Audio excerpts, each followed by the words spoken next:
তায়াম্মুমে 3 ফরজ। নিয়ত করা, মানে পবিত্রতার নিয়ত করা, সমস্ত মুখমণ্ডল একবার মাসেহ করা, দোনো হাতের কবজি সহ একবার মাসেহ করা। আমরা যারা বিভিন্ন অসুস্থতার কারণে, বিভিন্ন সমস্যার কারণে অজু করতে পারি না, অসুস্থ, রোগ বেড়ে যাওয়ার সমস্যা, বিভিন্ন ধরনের সমস্যার কারণে আছি, অজু করার সমস্যা, অবশ্যই আমরা তায়াম্মুম করে নামাজ পড়তে পারব। সেই তায়াম্মুমটার প্রাথমিক নিয়ম হলো যে আমরা দুই হাতকে পবিত্র মাটির সাথে প্রথম, বা পবিত্র যে কোনো একটা জিনিসের সাথে হাতটাকে লাগাবো।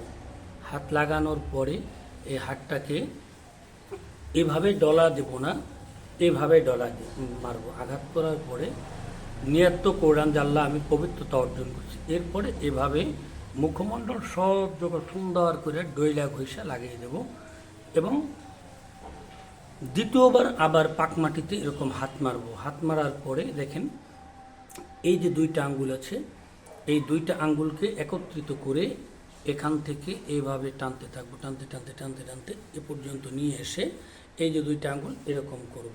এরপরে আমার এই হাতের তালুটা বাকি রইল, এভাবে টেনে নিয়ে যাব।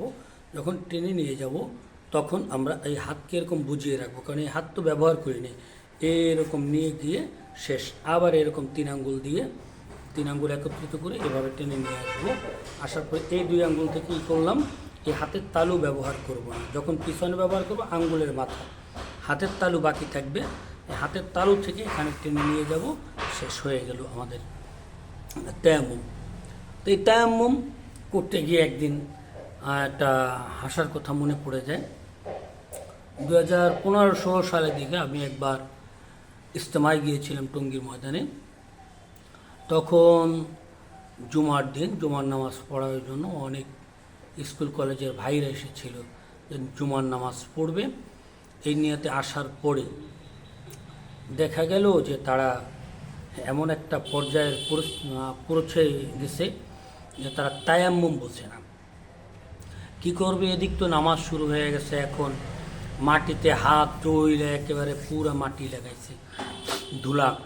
এরপরে আঙ্গুল লাগায় এরকম এরকম মুছতেছে, আঙ্গুল লাগায় নাকের ভিতরে দিতেছে, এরপর আঙ্গুল লাগায় কানের ভিতরে দিতেছে, এরকম বিভিন্নভাবে ভাব করতেছে। হাতে পুরা মাটি লাগাইছে, আবার মাথায় এরকম হাত দিয়ে বুলাইতেছে, পাও করতেছে।